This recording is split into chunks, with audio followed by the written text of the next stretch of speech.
Pinaniniwalaan ko at saludo ako kay Sergeant Gutesa at iba pang katulad niya sa paglabas ng katotohanan. Panglima, hindi ako matatakot banggitin ng paulit-ulit ang kanyang pangalan, Martin Romualdez. At ipaglalaban kong ipatawag at imbestigahan si Martin Romualdez at lahat ng kanyang mga kasangkot at kasama. Ginoong Pangulo, mga minamahal kong kababayan, kung nais niyong lumitaw ang katotohanan, kung nais niyong panagutin ang tunay na salarin, kung nais po niyong makulong ang tunay na may kasalanan, huwag ninyong kampihan si Martin Romualdez. Punitin natin ang script ni Martin Romualdez. Thank you, Mr. Senate President. Thank you, distinguished Majority Floor Leader. I rise to make a brief manifestation in response to the events of recent days. Ginoong Pangulo, meron po tayong kasabihan sa wikang Pilipino. Kapag nagturo ka ng daliri sa iba, may tatlong daliri na nakaturo palagi pabalik sa iyo. Sa mga nakaraang linggo, malinaw na nililihis ang galit ng taong bayan tungkol sa mga ghost at substandard flood control projects mula sa mga totoong may kasalanan patungo sa Senado at sa ilang mga miyembro nito. Tila pilit na ginagawang panakipbutas, ika nga at fall guy, at diversyon ang mga senador palayo sa Kamara at sa mga tunay na may sala. Klarong-klaro po ang script nito. Ipitin ang tatlong dating DPWH officials, pakantahin sa kanila, mema banggit lang na senador, habang pinagtatakpan ang mga congressman na tunay nakasabwat nila sa mga lugar na ginagalawan nila. Simple ang patunay dito. Kapanipaniwala ba na wala silang kinausap na kahit isang congressman nakaupo na totoong may hawak ng mga distrito sa lugar na ginalawan nila sa hinaba-haba ng testimonya nila dito o sa Kamara? Banggit sila ng banggit, name drop sila ng name drop ng pangalan ng senador. Maski na klaro naman kung inyong papakinggan na wala silang masabing direktang nakausap o binigyan ng anuman. Lahat ito para lamang ipako ang mga senador sa media at sa publiko at ilayo ang atensyon sa Kamara at mga congressman. Bakit nga ba? Dahil tila mas malaking isda, ika nga, mas mataas, mas kilala ang mga senador kumpara sa congressman? Umaasa sila na maiibsan ang galit ng tao sa kanila, sa kanilang mga anomalya ukol sa flood control at tuluyan na silang makakatakas mula sa anumang pananagutan. Isang tao lamang, Ginoong Pangulo, ang nasa likod ng script at sarswelang ito. Siya ang dahilan ng kaguluhan, pagkakaaway-away, pagkakawatak-watak na ngayon yumayanig sa ating bayan, maprotektahan lamang ang sarili niya. Ang pangalan niya ay matagal nang bulong-bulungan sa bawat sulok ng bansa, pero ngayon, unti-unti nang sinisigaw ng taong bayan.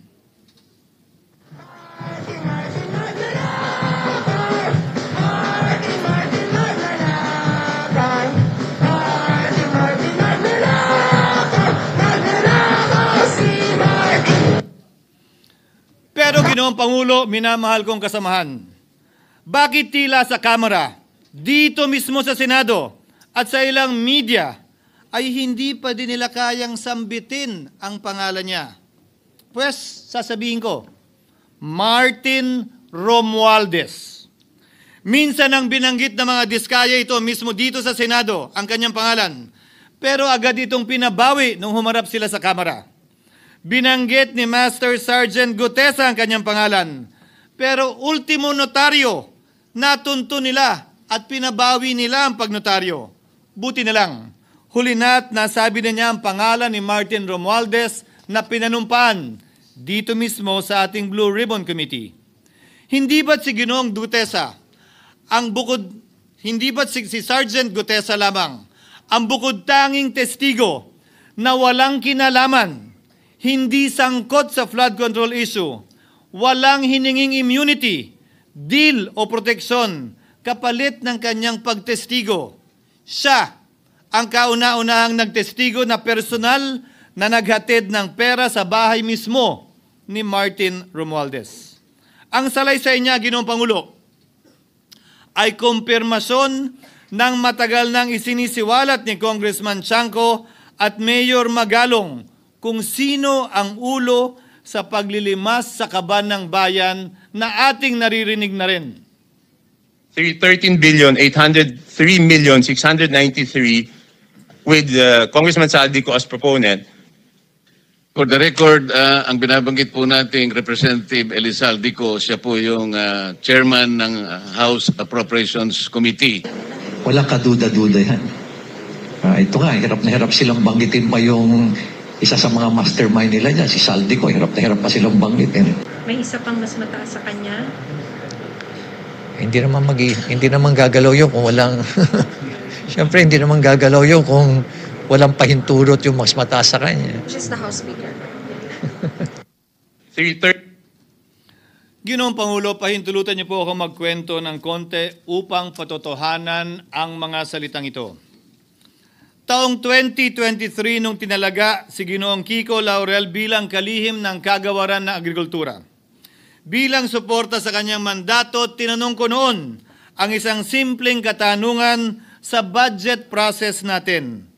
Bakit mas malaki ang pondo ng flood control kesa sa agrikultura? Why is it that the budget for flood control is bigger than the budget of the Department of Agriculture or the agriculture sector as a whole? The fifth biggest allocation, not even a department, is flood control. And allocating a measly 31 billion for irrigation, for rice. Why? Pagkatapos po noon, tinulungan ko siyang bawasan ang flood control budget at idagdag sa 2024 budget ng Department of Agriculture. Aniya, tumawag daw sa kanya si Congressman Zaldico dahil pinapatanong daw ni Speaker Romualdez, bakit binawasan ang pondo ng flood control? Ngunit wala nang nagawa si Congressman ko dahil sinabi niyang pasayan ng Pangulo. Nung termino ko rin po bilang Pangulo ng Senado, maraming beses po akong tinanong ni Pangulong Bongbong Marcos tungkol sa panukalang budget para sa 2025. Sinabi ko po sa kanya ang buo at tapat na katotohanan para malaman po niya ang tunay na larawan at sitwasyon ng pambansang budget para sa taong yon.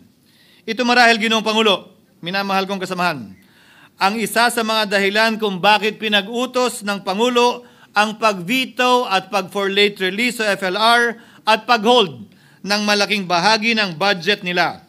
Marahil, isa rin ito sa mga dahilan kung bakit ninais ng Pangulo na matanggal si Congressman Zaldico bilang chairman ng House Committee on Appropriations dahil sa mga inilahad ko at marahil na-discover din ng Pangulo kaugnay sa 2025 budget. Hindi malayo, Ginoong Pangulo, na naganap din ang mga ito noong 2023, 2024 at mga nauna pang budget kung saan napakaraming ghost at substandard projects ayon kay Secretary Vince Dizon at ayon mismo sa talumpati ng ating kasamahan na si Senator Ping Lacson.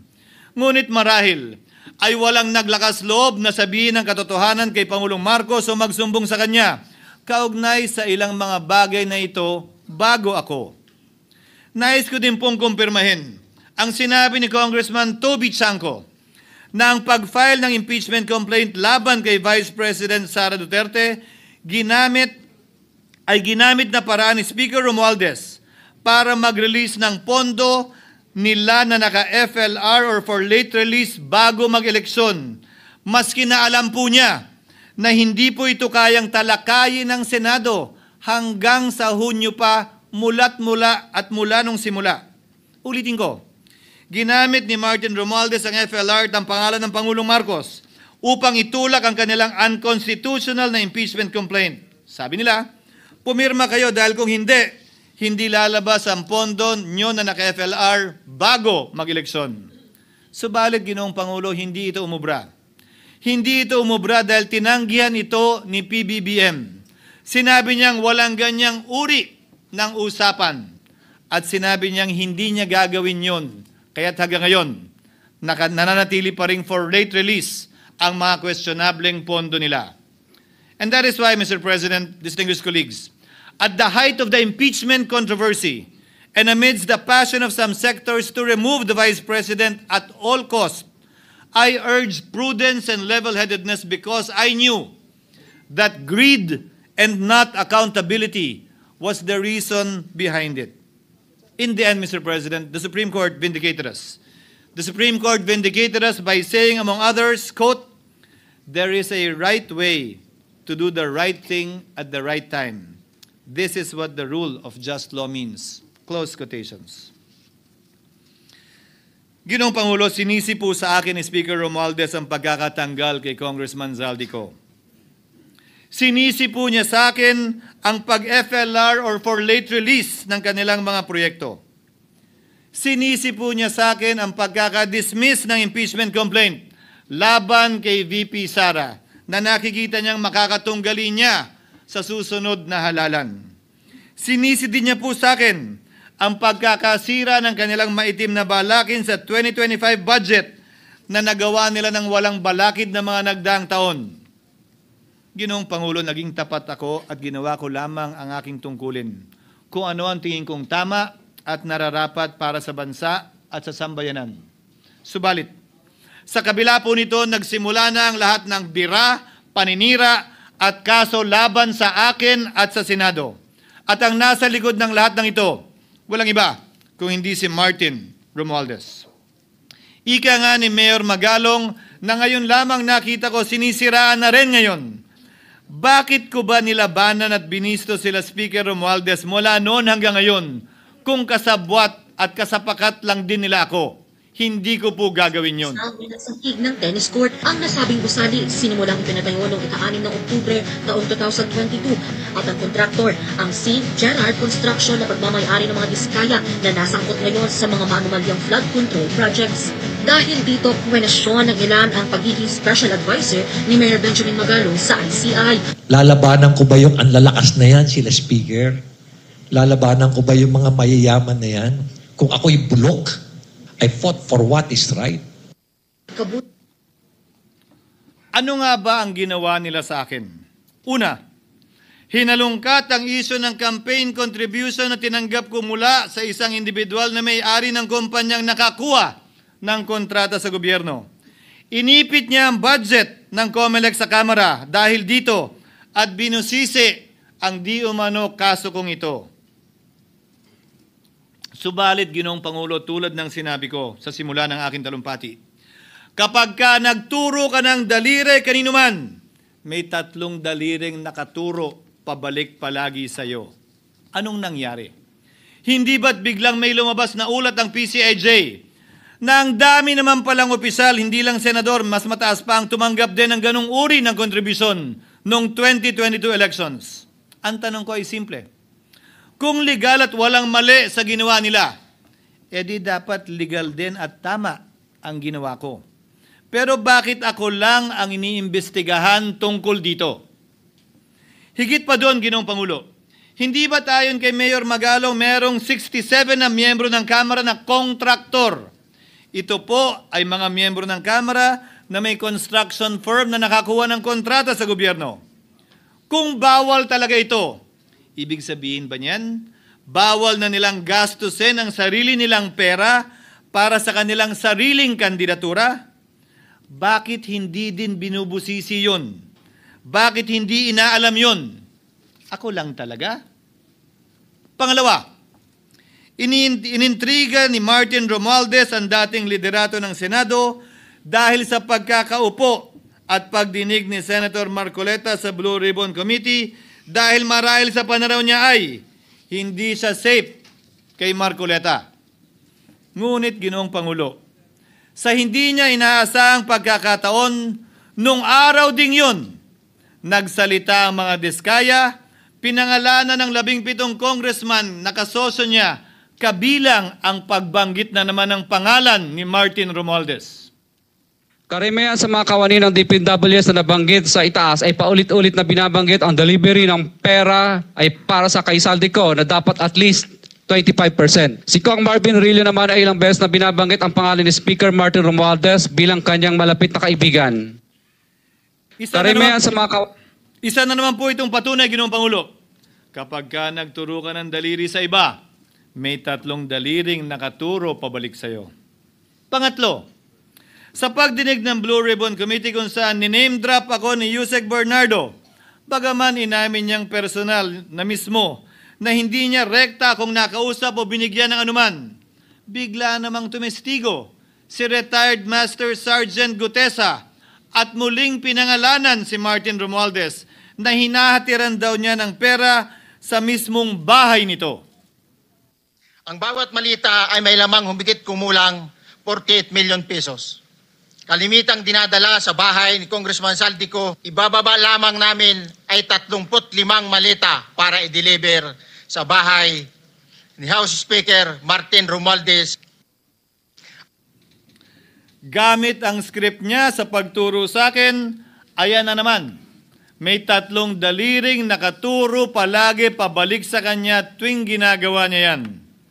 Ulitin ko po for the record, Ginoong Pangulo, ang sinabi ni retired Master Sergeant Gutesa. 35 maleta ng pera na naglalaman na mahigit kumulang 48 milyong piso bawat isa o kulang-kulang 1.7 billion pesos sa isang delivery. Ay di umano hinatid niya sa iba't ibang bahay, sa iba't ibang pagkakataon ni Martin Romualdez. Subalit, sa kabila ng lahat ng ito, hindi ba nakapagtataka? Bakit hindi sinasama si Martin Romualdez sa anumang investigasyon? DOJ man, NBI man, AMLAC man. No ako po ay pinuntahan, no ako po ay dumalo sa imbitasyon ng ICI bilang resource person, binanggit ko at tinanong ko din ito sa kanila. Ganito ba katindi ang kapangyarihang hawak ni Martin Romualdez? Na bagaman hindi siya speaker, tila the name that cannot be mentioned pa din siya at nagagawa pa din niya ang nais niya kaugnay sa isang mapamiling hustisya o selective justice. Halimbawa, bakit ang daming kondisyon bago ipasok ang mga diskaya na nagpangalan sa maraming congressman sa witness protection? Pero pag si Alcantara, Hernandez at Bernardo, walang ganong kaparehong kondisyon. Bakit hiniling agad ang freeze order di umano para sa asset ng mga name drop na senador?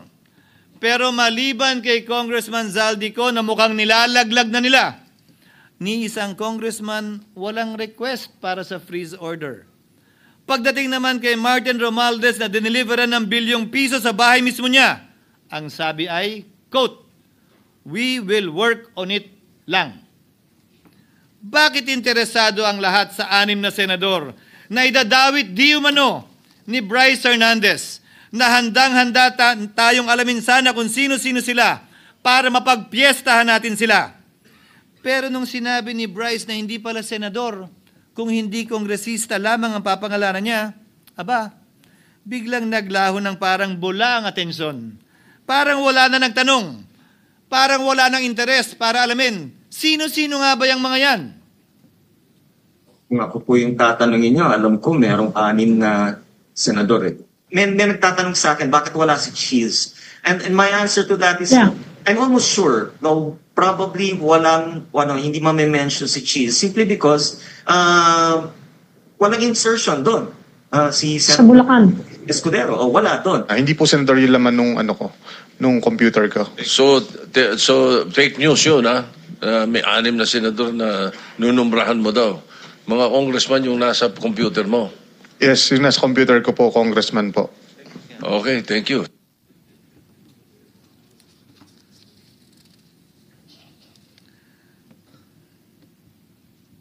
Nagkataon lang ba, Ginoong Pangulo, na ang mga nakaupong senador na dinidiinan sa ngayon ay ang dating Pangulo, dating pro tem, dating punong mayoriya ng Senado, na lahat nagkataon din lang ba na bumoto kontra sa depektibong impeachment ni Vice President Duterte o talagang tinumbok lang kami? In other words, Mr. President, are we truly for transparency and accountability, or are we merely offering a politically convenient sacrificial lamb in an attempt to appease the rage of the people? What is painful, Mr. President, is that along the way, reputations have been disparaged and tarnished. Innocent persons have been implicated, and the Senate is slowly but surely being destroyed. Nagkataon lang po ba na ang lahat ng ito o ito'y sumusunod sa isang script, direksyon at basbas ni Martin Romualdez? Sa kanyang script na naglalayong ilihis ang galit ng bayan mula sa kanya at sa mga kasabwat niya at ituro ito sa Senado at mga senador. Ginoong Pangulo, ang script at sarswelang ito ay di uubra dahil napakalayo po nito sa katotohanan. Napakasama sa panlasa at tinitiyak ko sa inyo, hindi po ito matatanggap at lulunukin ng sambayanang Pilipino. I've been in public service for 27 years. I've never been accused nor charged with corruption. This is the sterling record which they are trying to tear down, and I tell you, they will not succeed. I will defend myself, Mr. President, against these malicious and false allegations. In fact, I have already filed and will be filing necessary and appropriate charges against my accusers and prove them wrong. And with the help of the Almighty, I will be vindicated and declared innocent, I am sure. Kaya ko po ipagtanggol ang sarili ko, Ginoong Pangulo. Ngunit, Ginoong Pangulo, sino po ang nagtatanggol sa ating institusyon? Kaya't ang aking tanging hiling po sana sa inyo, Ginoong Pangulo, at sa ating mga kasamahan sa Senado. Labanan po ninyo at huwag niyong pahintulutang ang mapamiling hustisya na lantarang nangyayari sa harap natin ngayon. For what is happening now is selective justice and mob justice.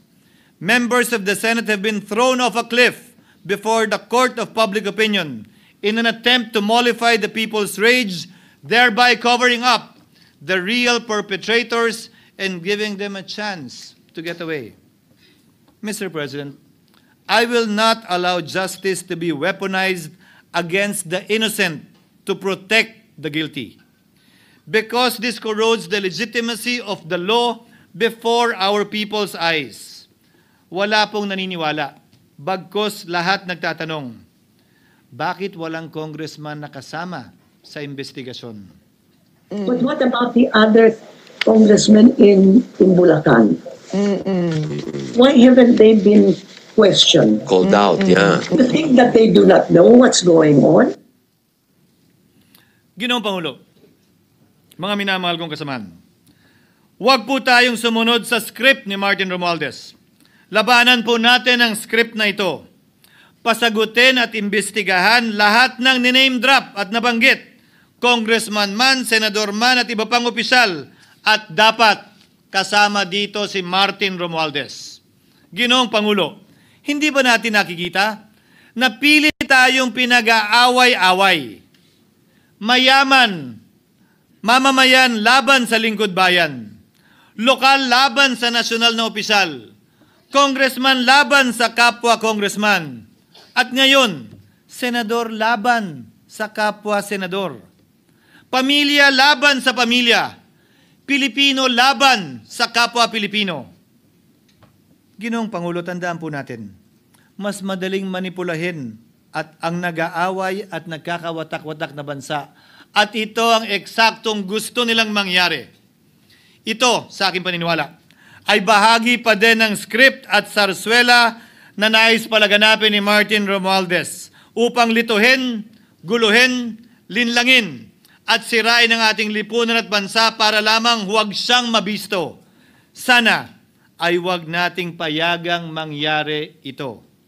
Ginoong Pangulo, tulad ng sinabi ko sa simula ng aking talumpati, sa kada mapang-akusa at mapanghusgang daliri na ituturo ninyo sa inyong kapwa, lalo na kung walang basihan, merong 3 daliring palaging nakaturo sa iyo pabalik. Sana po, maging mapanuri tayo. Huwag dali-daling magturo at maghusga dahil lamang sa napakinggan. Huwag tayong sumabay, kumampi, at magpadala sa script at sarswela ni Martin Romualdez. Kung kayo ay kakampi ni Martin Romualdez, pues sumunod kayo sa gusto nila. Una, maniwala kayo sa mga sinasabi ng testigo niya na nagtuturo lamang sa mga senador. Pangalawa, ibuhos niyo ang galit niyo sa Senado at ng mga senador at palayo kay Martin at sa mga congressman. Pangatlo, pagdudahan at sirain niyo si Sergeant Gutesa na bukod tanging hindi nakinabang at walang bahid at hiningi anumang kapalit sa pagsabi ng katotohanan. Pangapat, huwag niyong payagang mabanggit man lang ang pangalan ni Martin Romualdez. Panglima, huwag niyong payagang ipatawag si Martin Romualdez sa anumang investigasyon. Pang-anim, huwag niyong payagang imbestigahan si Martin Romualdez at mga kasamahan niya saan mang lugar. Ako, Ginoong Pangulo, hindi ako kakampi ni Martin Romualdez. Kaya lalabanan ko siya at lahat ng panglilinlang niya. Una, papatunayan kong hindi totoo ang mga panggigipit at paninira ng mga testigo niya laban sa akin at mga senador. Pangalawa, tututulan ko ang paglilihis at diversyon na ginagawa niya palayo sa kanya at sa Kamara. Pangatlo, hindi ko papayagang sirain ang mga senador pag away-awayin tayo at sirain ang institusyon ng Senado. Pangapat, pinaniniwalaan ko at saludo ako kay Sergeant Gutesa at iba pang katulad niya sa paglabas ng katotohanan. Panglima, hindi ako matatakot banggitin ng paulit-ulit ang kanyang pangalan, Martin Romualdez. At ipaglalaban kong ipatawag at imbestigahan si Martin Romualdez at lahat ng kanyang mga kasangkot at kasama. Ginoong Pangulo, mga minamahal kong kababayan, kung nais niyong lumitaw ang katotohanan, kung nais niyong panagutin ang tunay na salarin, kung nais po niyong makulong ang tunay na may kasalanan, huwag ninyong kampihan si Martin Romualdez. Punitin natin ang script ni Martin Romualdez. At higit sa lahat, huwag magpadala, huwag sabayan, huwag maniwala sa sarswela na nilalako ni Martin Romualdez. Maraming salamat po, Ginoong Pangulo, at magandang hapon po sa ating lahat. Thank you, Sen.